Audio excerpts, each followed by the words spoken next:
중국의 철학 중에 이 성리학이라고 있죠. 성리학 해가지고 그 이치가 굉장히 중요하다라고 했는데, 우리가 흔히 알고 있는 이 주자, 정자, 정오, 정의 이런 학자들이 했던 그 학문입니다. 그 중에 이 사람에 대한 연구로 이렇게 말해요. 무엇을 사람의 감정이라 부르는가? 이 감정에 관한 것 7가지를 얘기하죠. 기쁨, 성냄, 슬픔, 두려움, 사랑, 미움, 욕망, 이 7가지이다. 이 7가지는 배우지 않아도 표현할 수 있다. 이런 이야기를 하거든요. 맞는 것 같아요. 근데 저는 이 말이 절반 정도만 맞는 것 같아요. 사람은 물론 그 7가지 감정을 배우지 않아도 다 표현하면서 살 수 있습니다. 그런데 사람은 학습하잖아요. 좀 더 깊이 있는 학습을 하잖아요. 배우면 그 배움의 효력을 누리며 삽니다. 사랑도 마찬가지. 그 감정 중에 한 가지, 사랑. 요즘에 추워서 붕어빵을 길거리에서 판다고 해서 붕어빵을 싹 사서 집에서 사랑하는 이에게 줍니다. 오다 주섰다. 사랑의 마음으로 했는데 받는 사람은 사랑하는데 이 비닐봉지, 깜장 비닐봉지, 이게 뭐야? 안 먹어. 당신 나 사랑하지 않는 것 같아. 이렇게 말할 수 있거든요. 사랑을 하는데 방법이 좀 차이가 있어요. 사람은 다 다른지라 사랑에도 방법이 있어요. 표현도 좀 다르고 혈통도 다르고 배경도 다르고 자라온 문화도 다 다른데, 그 세대도 다른데 그 사랑의 표현법도 사람마다 다 다르죠. 그런데 그것을 배우지 않고 이해하지 않고 지내면 서로의 사랑을 오해하기 마련입니다. 목사님, 저는 굳이 그런 사랑, 남의 사랑을 배울 필요 있겠습니까? 그냥 편한 대로 되는 대로 살게요. 그러셔도 됩니다. 그런데요, 사람과의 관계는 좀 그렇게 못 배울 수도 있고 그냥 안 배워도 괜찮을 수도 있어요. 그런데 하나님에 대한 사랑은요, 그 큰 사랑, 넓은 사랑을 우리가 못 배우는 건 그 사랑 근원 그 자체이신 하나님의 사랑을 우리가 모르며 사는 것은 우리에게는 손해죠. 그분은 우리에게 큰 사랑을 늘 베풀어주고 다양한 사랑을 표현해 주시는데, 그게 어떤 사랑인지를 모른 채 나는 몰라도 돼요라고 산다고 하는 건 그냥 모르고 나 편한 대로 사는 게 아니라 실상은 우리에게 그 풍성한 사랑을 누리지 못하는 손해로 이어지게 됩니다. 그래서 오늘은 이 하나님의 사랑, 그 하나님의 그 선하심, 이것을 살펴보려고 하는데요. 그 사랑 중에 선하심, 그 선하심 중에 또 다양한 표현 중에 오늘 본문에 나오는 이 선한 목자라는 이 한 꼭지를 통하여서 하나님의 사랑의 한 면을 우리가 들여다보려고 해요. 오늘 말씀을 살펴볼 때에 하나님이 어떤 분이신지, 그분의 선하심, 그분의 사랑을 조금 더 깊이 있게 알아서 나를 향한 하나님의 사랑이 얼마나 귀한지를, 그 사랑의 깊이를 알아가는 오늘, 그리고 그 선함을 또 알아가는 2월 한 달, 3, 4주간이 또 그 말씀으로 이어지거든요. 그 말씀의 깊이를 알아 유익을 누리는 우리 모든 성도님들 다 되시기를 주님의 이름으로 축복드립니다.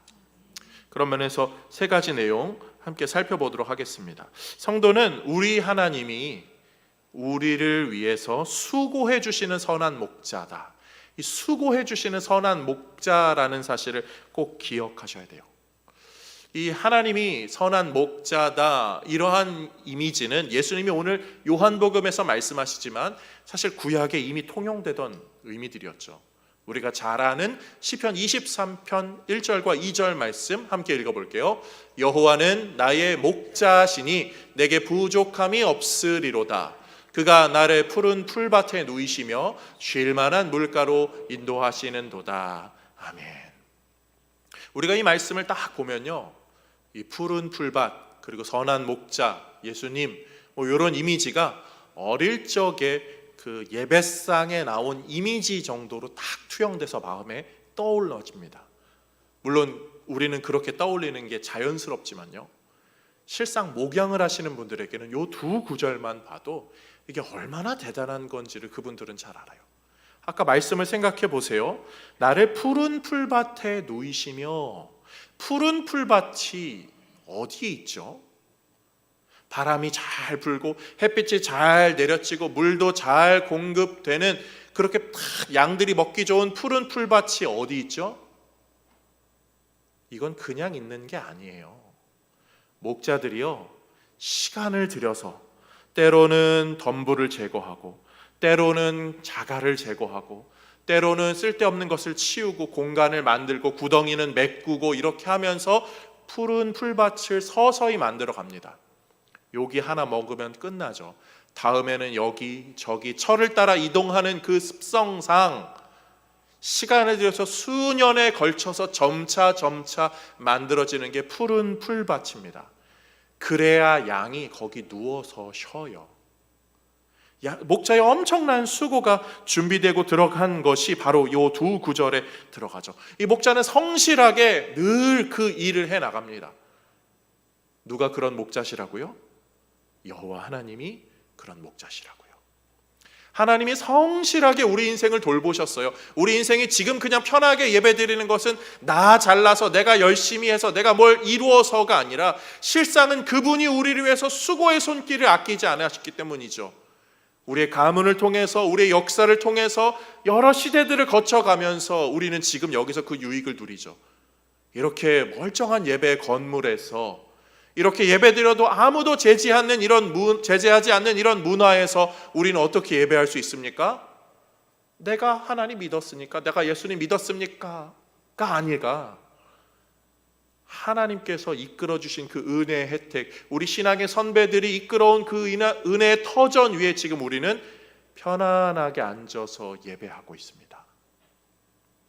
하나님은 그러한 것으로 우리를 늘 이끌어 오시고 준비하셔서 예비하신 길로 우리를 걷게 하셨어요. 그분의 그 성실하심을 성경은 다양하게 찬양하는 게 대표적으로 시편 121편 3절 4절 말씀, 여호와께서 너를 실족하지 아니하게 하시며 너를 지키시는 이가 졸지 아니하시리로다.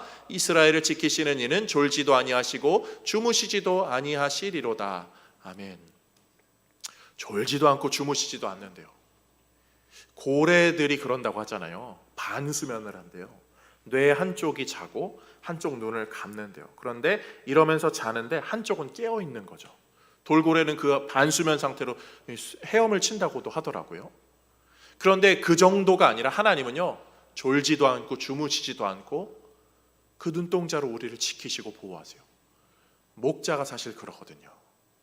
목자는요, 그 울타리를 탁 만들고 그 울타리 문, 양이 지나가는 문에서 자거나 자기가 문이 되거나 거기서 이렇게 잠을 잡니다. 쪽잠을 자요. 양들이 못 나가게, 사나운 게 들어오지 못하게 잠을 자도 자는 게 아니죠. 우리 아픈 아이들 돌보는 부모의 심정처럼 목자는 그렇게 양을 돌봐요. 성실하게 매일을 자신의 편안함을 포기하고 양들의 안위를 위하여서 그렇게 양을 키워가죠. 하나님이 그런 분이셔요. 그리고 푸른 풀밭, 또 맑은 시냇물, 쉴만한 물가. 창세기에 보면 그 얘기 나오죠. 야곱이 삼촌 라반의 집에 가서 양을 키울 때 그 스토리 중에 하나 그거 있잖아요. 어떤 물을 마시게 하느냐에 따라서 아롱진 것이 되냐, 뭐 흰게 되냐, 뭐 이런 이야기 있잖아요. 양에게 물을 마시는 게 중요하거든요. 어떤 물을 마시게 하는 것. 푸른 풀밭에 맑은 물가로 인도하는 그 하나님은 그 목자의 그 수고로움, 그 깨끗한 물, 좋은 물을 먹이고자 하는 목자의 수고가 이 한 문장에 담겨 있어요. 사랑하는 성도님들, 그런 면에서요, 우리 하나님이 우리에게 먹게 하신 물은 무엇입니까? 우리는 예수 그리스도의 생명수를 먹게 되었죠. 무엇을 먹는 게 중요하다는 것을 모르는 사람 없어요. 집에 요즘에 정수기 다 있어요. 정수기 없는 분들 없더라고요. 옛날처럼 수돗물에서 보리차 끓여 드시는 분들 많이 없어요. 정수기를 아니면은 뭐 물을 사다 드시거나 그렇게 하잖아요. 내 육체의 물을 위해서도 그렇게 신경 쓰는데, 하나님이 우리의 영혼을 위해서 그 생수를 준비해 주셨는데, 생명수를 준비해 주셨는데, 우리는 그 생명수를 어떻게 대하시고 계셔요? 사랑하는 성도님들, 하나님이 준비한 정성스러운 먹고 마실 것이 여기 있습니다. 우리 아시잖아요. 다른 어떤 영양학적으로 좋은 음식도 중요하겠지만 우리는 어머니가 준비해준 가장 정성스러운 집밥을 가장 그리워한다는 거예요. 그런 면에서 우리 하나님은 우리의 영과 육에도 가장 영양학적으로 훌륭하고 또 우리를 가장 사랑하는 그 정성으로 준비한 은혜의 꼴, 말씀의 꼴로 우리를 인도하시고 또 예수 그리스도의 생명수로 우리를 마시게 함으로 우리를 자라게 하십니다. 그 하나님의 수고의 자리가 바로 여기입니다. 소망하기는 신앙생활을 하면서 하나님이 나를 예배의 자리, 말씀의 자리, 생수의 자리로 인도하실 때 그것을 먹고 마심으로 우리의 영혼과 육체가 유익과 건강함을 오롯이 받아 누릴 줄 아는 우리 모든 성도님들 다 되시기를 예수님의 이름으로 축복드립니다. 두 번째로요, 성도는 우리 하나님이 우리를 위해서 속량해 주시는 선한 목자라는 사실을 기억하셔야 돼요. 속량해 주시는 선한 목자. 이 속량이라는 단어가 굉장히 중요한데 참 어렵습니다. 이 양자라는 단어는 우리 일상에서 그래도 좀 쓰여요. 수량, 양품 뭐 이런 거 있죠. 그런 어떠한 좋은 품질의 어떠한 것을 이야기할 때 이 양자가 쓰여요. 그런데 이 속자는요 도무지 안 쓰여요. 이건 거의 죽은 글자나 마찬가지입니다. 기독교에서만 좀 쓰이는 글자죠. 일상 언어에서는 전혀 나오지 않는 그 속자인데 어떤 것을 거래하다 이런 의미가 좀 담겨 있습니다. 기독교에서만 좀 통용되는 글자인지라 우리가 이 글자를 그냥 뭉뚱그려서 하나님이 예수 그리스도가 나를 속량해 주셨다라고만 한 문장으로 읽고 지나갑니다. 그런데 이것은 죄의 값을 치르셨다 뭐 이런 의미인 거죠. 엄밀히 말하면 죄의 값을 치르시고 우리를 구원해 주셨다 이런 의미인데, 죄라는 것을요 예전에는 이렇게 생각했어요. 죄를 지으면 눈에는 뭐죠? 눈, 이에는 이. 그래서 내가 누군가의 눈을 다치게 하면 옛날에 고대법에서는 내 눈도 다쳐야 돼요. 상당히 무시무시한 거죠. 내가 누군가의 이를 상하게 하면 상대방은 어떻게 해야 됩니까? 나한테 이렇게 한 대를 딱 날려서 이를 상하게 하는 게 그게 고대법이죠. 그런데 그런 상황이 발생해요. 내가 누군가의 이를 상하게 했는데 내가 이가 없어요. 그럼 어떡하죠? 지나갑니까? 아니죠. 예전에는 처벌의 단계로 그 똑같은 것을 했다면 그게 시간이 지나가면서 처벌의 단계로 그 죄값을 경제적인 가치의 무언가로 상응해서 지불하게 했어요. 그래서 그 처벌의 값이 정해지기 시작했죠. 이게 쭉 이어지면서 우리는 그냥 자연스러워진 거라 그냥 우리 안에는 그냥 보석금 낸다 이런 의미로 그냥 정착이 돼버렸죠. 우리 요즘에 덜덜거리는 차를 이렇게 딱 타고 가거나 이렇게 무슨 뭐 버스나 택시를 타고 가고 있는데 뒤에서 아주 고급 승용차가 살짝 우리를 탁 이렇게 받았다고 해보세요. 어떤 생각이 드세요? 정상적인 생각은요, 눈에는 눈, 이에는 이. 너 앞에 서, 내가 한번 들이받을게. 이게 정상적인 생각이죠 원래는. 근데 우린 요즘 어떻게 되죠? 예스, 드디어 보험으로 우리가 이제 요 어려운 시기를 보험금 얼마 받아야지 인터넷 검색해서 보험금 잘 맞는 법 이런 거 검색하고 어떻게 된 거예요? 우리는요 이미 어떠한 잘못에 대해서 경제적인 가치로 이렇게 지불하는 게 그냥 익숙해진 거예요. 속량은 사실 그런 영역에서 나온 거죠. 예수 그리스도의 핏값으로 우리를 지불해서 사셨다. 그런데 사실 이 선한 목자가 무슨 속량을 합니까? 목자는 목양을 하는 사람들이죠. 목자는 사실 그런 거래의 사람이 아니야. 그런데 엄밀히 말하면요. 그런데 오늘 본문에 그런 이야기가 나와요. 목자와 대비되는 존재가 나오죠. 바로 삭군입니다. 삭군은 나쁜 사람 아니에요. 삭군은요 그 동네에 양이 많아서 우리 집안에 뭐 막내를 목동으로 키울래 이런 문화가 아니라 우리 집은 가난해서 양이 한두 마리밖에 없어. 그래서 우리 집안에 자녀가 셋 있는데 누구를 한 명을 그 양 두 마리 키우는데 하루 종일 붙이는 것보다 차라리 다른 데 가서 일하게 하는 게 훨씬 이득이야. 그럼 이 양 두 마리는 어떡하지? 그런 집들이 모여서 수십 마리, 수백 마리의 양을 만들어요. 그리고 삭군 목자를 고용합니다. 돈을 지불하고 그 일을 하게 하는 거죠. 삭군 목자는 그런 면에서 이상하거나 나쁘지는 않아요. 문제를 일으키진 않습니다. 그런데 차이가 있죠. 내 양을 키우는 것과 남의 양을 맡아서 키우는 것에는요 차이가 있어요. 이 차이점이 있어요. 우리 간병인 같은 것도 마찬가지잖아요. 물론 중병에는요 전문 간병인이 굉장히 더 필요하고 그럴 수 있습니다. 요양원 같은 것도요 뭐 잘해놓는 것 중요하죠. 그런데 우리 아시잖아요. 나 그런 데 가기 싫어. 난 그냥 집이 좋아. 왜 그렇죠? 전문적인 어떠한 그런 것보다 내 발의 그 서늘함, 마음 한구석에 있는 그 서늘함은요 집이, 가족이 거기서만 채워질 수 있기 때문이죠. 그게 참 목자, 선한 목자와 삭군의 차이예요. 삭군이 뭔가 막 문제를 일으키는 나쁜 그런 거 아닙니다.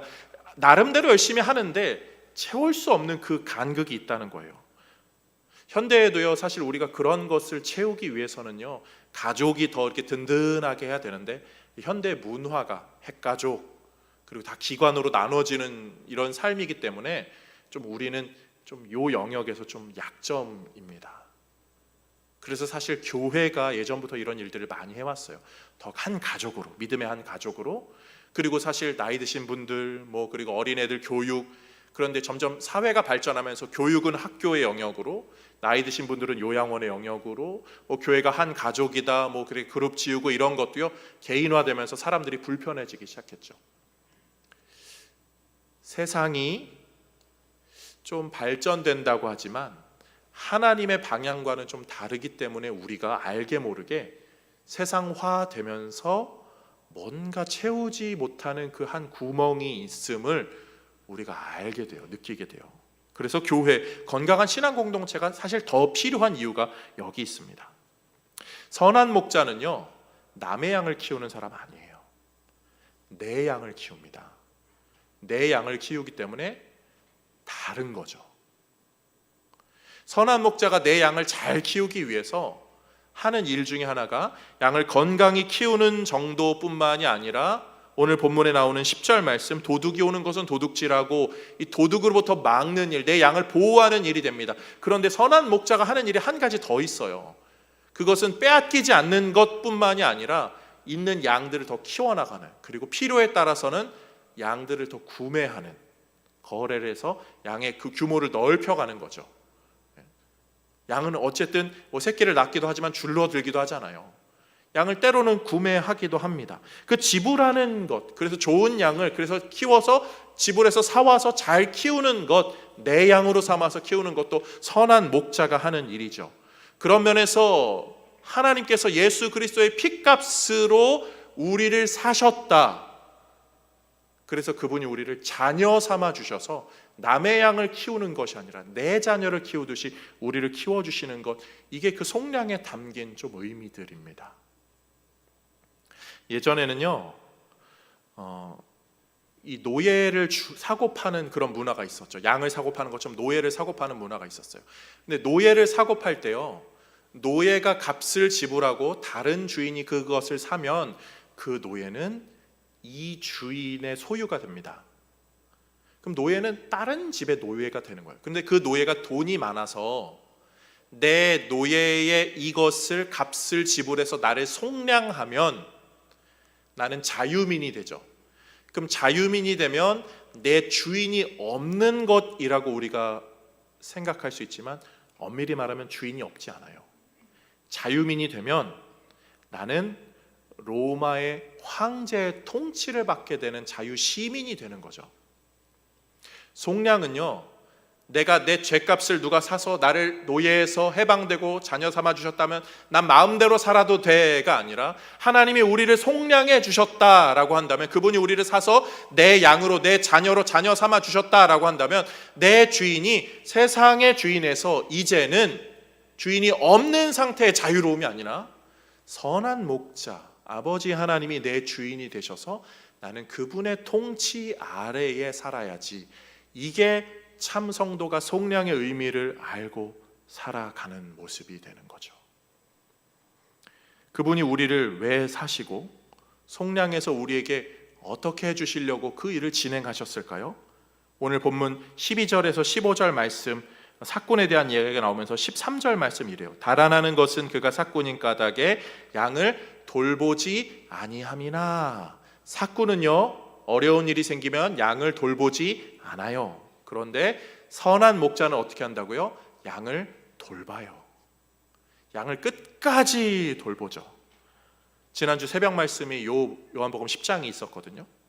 삭구는 자기 목숨이 더 중요하니까 주인들한테 좀 욕 좀 먹어도 이리가 오고 늑대가 오면 자기가 도망가야죠.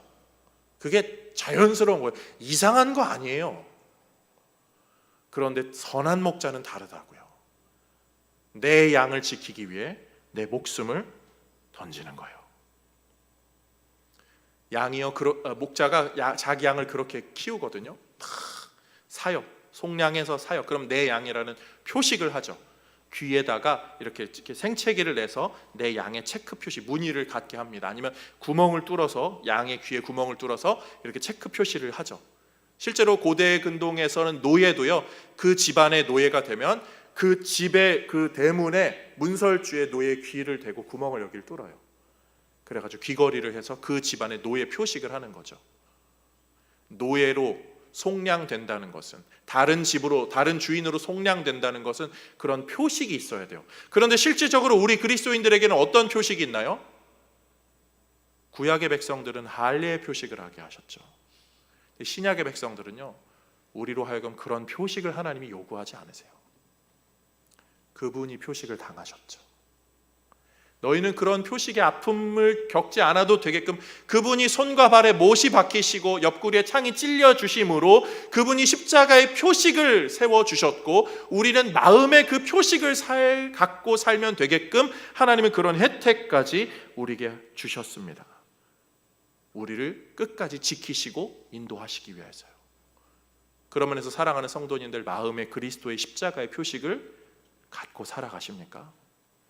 하나님이 내 목자라는 사실을 인식하며 살아가십니까?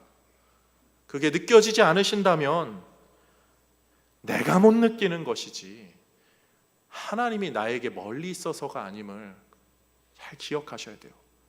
잘 생각해 보세요. 목자의 울타리가 이렇게 있습니다. 목자의 음성이 들려지는 구간 안에 있어야죠. 그런데 양이 자기 잘났다고 저 울타리 끝으로 가서 거기서 얼쩡거린다고 해보세요. 목자는 여기 있고 양은 여기 있고 울타리는 여기 있어요. 그런데 이리가 여기 있다고 해보세요. 거리상으로는 이리가 더 가까울 수 있죠. 목자의 음성이 닿지 않는 것처럼 느낄 수 있어요. 그런데요, 울타리 안에 있으면요, 이리가 아무리 가까이 있어도 이리가 침범할 수 없죠. 신자의 울타리 안에 있는 혜택은요, 어마어마한 거예요.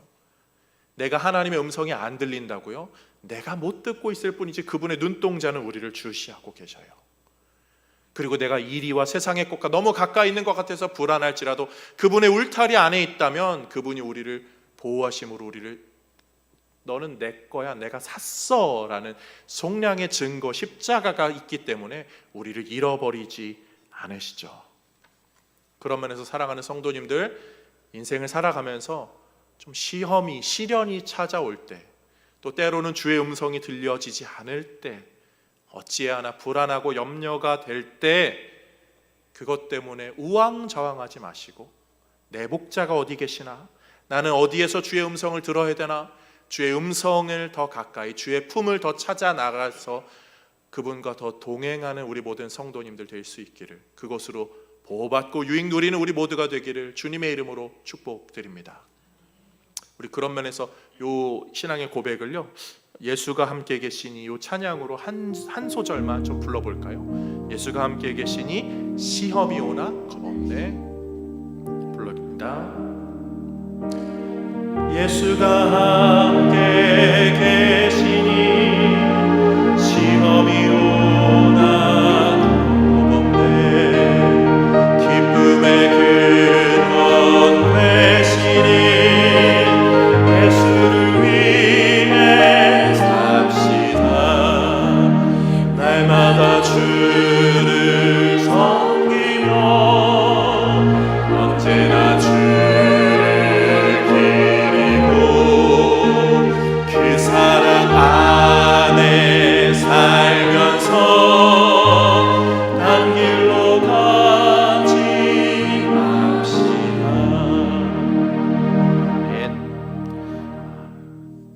세 번째로요, 우리 성도는요, 우리 하나님이 우리의 참 목자이신데 우리를 위해서 희생해 주시는 그런 목자, 희생해 주시는 선한 목자임을 기억해야 됩니다. 그분의 수고와 그분의 속량의 그 절정은 그분의 희생에 있죠. 참 목자는요, 선한 목자는 떠나지 않아요. 이리, 오늘 본문은 이리로 되어 있지만 원어로 보면 뭐 늑대, 저는 늑대라고 보는 게 더 맞는 것 같아요. 늑대는 주로 무리지어서 다니죠. 그런 것으로부터 절대 물러서지 않고 자기 목숨을 던져가면서 양을 지키죠. 실제로 아마 목동들 가운데는 그런 이들도 있었을 거예요. 그래서 목동들이 연합해서 있기도 하거든요. 누가복음에 나오면 목자들 나오잖아요.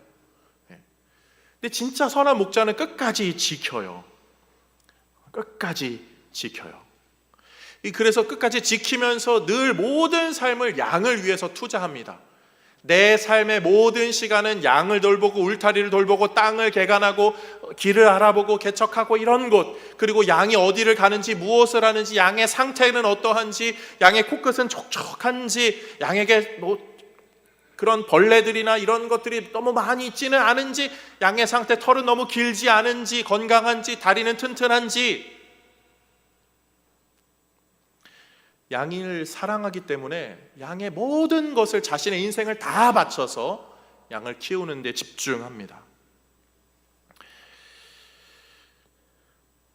이것으로 좀 이야기해보면 어떨까요? 제가 지금 양을 이야기하지만 다리는 튼튼한지, 코끝은 촉촉한지, 뭐 눈은 촐막촐막한지, 이빨은 튼튼한지, 잘 먹는지 잘 싸는지, 이건 주로 누가 하는 일이죠? 애견인들이 하는 일이죠. 강아지 키우시는 분들은요, 항상 그런 거 보시거든요. 우리 애가 잘 이거 하는지, 잘 이렇게 코 이렇게 이거 하는지, 코끝은 촉촉한지, 이렇게 발에 냄새 맡아보고, 왜 그런지 모르죠. 그 꼬순내라고 있거든요. 여기 별로 안 계신가 봐요. 근데 그분들은요, 제가 좀 전에 얘기했죠. 우리 애가, 강아지인데 우리 애라고 하세요. 여기 주변에 애견인 분들 정말 많으세요. 맨날 왔다 갔다 하세요. 굳이 교회 위로 가세요. 이렇게 교회 앞에 계단 있잖아요. 평지로 안 지나가, 넓은 길 안 지나가요. 운동시키는지 오르막길 계단으로, 이렇게 오르막길로 왔다 계단으로 촉촉촉 내려갑니다. 저는 이렇게 봐요. CCTV 이렇게 보면서 걔가 쉬를 싸나 안 싸나. 다행히 뭐 거기 싸지는 않지만 싼 적도 있거든요, 사실. 우리 애래요, 애. 이해가 안 되는 분들도 계시지만 이해가 되는 분도 계세요. 이해가 되는 분들은 그래요. 개가 애보다 낫거든요. 키워본 분들은 그래요. 개가 때로는 내 자식보다 나를 더 잘 알아주고 헤아리는 것. 그게 주는 사랑이 엄청나다는 것. 그런데 여기서 우리가 꼭 기억해야 되는 것, 내 실제 자식보다 어찌 걔를 더 사랑할 수 있을까? 말도 안 되는 거잖아요. 그런데 우리가 그 사랑 받았잖아요.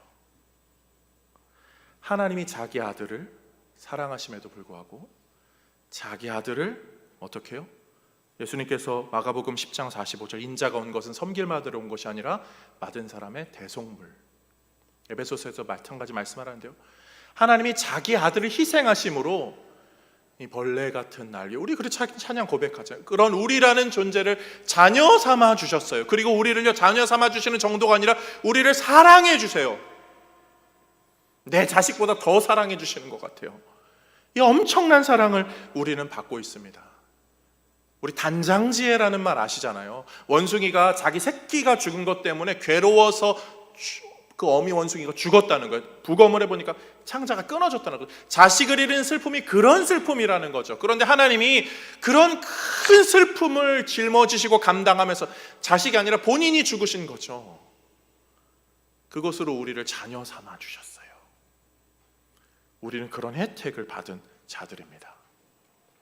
우리가 물에 빠진 거 건져주면요, 그 사람한테 인생 빚진 거죠. 그 사람한테 도리가 있죠. 잘하죠. 누가 불이 났어요. 그래서 인생을 건져줬는데 안타깝게 그 사람이 거기서 이렇게 순직하셨다고 했어요. 그 집안에 평생 빚진 겁니다. 그게 사람의 도리잖아요. 그런데 하나님이 우리를 위해서 죽으셨는데, 자기 아들을 죽이시면서까지 그 창자가 끊어지는 고통까지도 감내하시면서 우리를 자녀 삼아 주셔서 그 정도가 아니라 늘 수고로 우리를 이끌어 주시는데 우리가 하나님께 뭘 하고 있습니까? 하나님이 언제 우리가 하셔서 내가 그렇게 아들을 해줬으니까 너 이거 내놔, 엄청난 거 내놔, 이 정도는 줘야지. 하나님 그렇게 안 하셔요. 오늘 요한복음 10장의 이야기가 하는 게 무엇입니까? 전문맥과 후문맥을 잇는 그 중간이 6절 이렇게 말해요. 예수께서 이 비유로 그들에게 말씀하시나 그들은 그가 하신 말씀이 무엇인지 알지 못하니라. 도무지 알지 못하는, 그래서 예수님이 이 위아래로 선한 목자와 양의 문의 이야기를 쭉 하시는 거예요. 내가 선한 목자다, 내가 너희들을 위한 그 선한 목자. 여기서 말하는 선한 목자는 그냥 좀 좋은 목자, 그냥 good shepherd가 아니에요. 여기서 말하는 이 선함이라는 단어는 태초에 하나님이 천지를 창조하시니라 하나님이 이것들을 보시고 심히 좋았더라, 그 좋았다는 의미죠. 그 good, 하나님이 feel good 하셨는데 나는 good shepherd 해가지고 지금 예수님이 내가 선한 목자야, 내가 그 하나님의 그 선함을 가진 하나님이신 예수님을 드러내는 그 목자신 거. 내가 그냥 better shepherd가 아니라 the only one이라고요. 내가 유일한 목자라고. 그래서 너희들은 나를 통해서만, 내 문을 통해서만 너희가 하나님께로 갈 수 있다. 예수님은 지금 그 이야기를, 그래서 너희들은 다른 이야기 말고 내 음성을 들어라. 내 음성을 들어야 참 목자, 참 하나님, 그 인도함을 따라 너희가 산다. 예수님은 지금 그 이야기를 하시는 거죠. 예수님이 우리에게 요구하시는 것도 다른 게 아닙니다. 주께로 가까이, 주께로 가오니, 주의 음성을 들으며 사는 것. 그래서 찬양에 주의 음성에 관한 이야기들이 참 많잖아요. 그분이 우리에게 원하시는 건 다른 거 아니에요. 자꾸 울타리 가생이로 가서, 가생이가 표준어가 뭔지 모르겠지만 그 끄트머리로 가서 얼쩡얼쩡 거리면서 그런 게 아니라 목자의 가까이 나오라고요. 목자의 가장 중심적으로 가까이 올수록 그게 너희들에게 더 유익이고 혜택이라는 거. 목자가 지팡이와 막대기가 있습니다. 때로는 엄격하게 그것을 언제 드나요? 양이 잘못된 길로 갈 때, 저 울타리 끝으로 자수 넘어가려고 그럴 때 목자는 그때 그걸 하는 거예요. 때로는 하나님이 우리 인생에요, 좀 가혹하다 싶을 정도로 막대기와 지팡이질을 하시는 것처럼 느껴질 수도 있어요. 그렇지만 그것은 우리를 죽이는 게 아니라 우리를 살리기 위함, 더 가까이, 그리고 내 품에서 보호받으라고 하는 하나님의 말씀이죠. 양이 좀 그렇거든요. 양은요, 자기 주변에 파리가 막 생기고 벌레들이 있어서 자기를 막 힘들게 하면요, 양은 안절부절 못해요. 이러다가 어디로 돌진하는지 아세요? 덤불로 돌진해요. 저기 가면 막 부비면 벌레들이 없을까 봐요. 벌레들 그렇게 없어지지 않아요. 벌레들은요, 양이 목자 곁으로 가면 양이 목자가 살균을 해줘요. 그리고 이렇게 저렇게 올리브 기름을 발라주고 이러면서 벌레들을 내쫓게 되죠. 양이 양의 방법으로 해결하며 살면 그것은 살 길이 아니라 죽을 길이 돼요. 울타리 밖으로 뛰쳐나가는 거예요. 그러나 목자의 곁으로 올수록 양은 더 살게 됩니다. 오늘 본문 10절 이렇게 말하죠. 내가 온 것은 양으로 생명을 얻게 하고 더 풍성히 얻게 하려는 것이니라. 우리 주님 곁으로 주님 음성 들으며 삽시다. 그분이 우리를 풍성하게 이끌어 주실 것이고 우리를 더 살게 해 주실 것입니다. 세상의 소란스러움 가운데 다른 것에 눈과 귀와 마음을 빼앗기지 마시고 주의 음성에 더 귀 기울일 줄 아는 우리 참 귀한 성도님들 다 되시기를 우리 목자 되신 예수님의 이름으로 축복드립니다.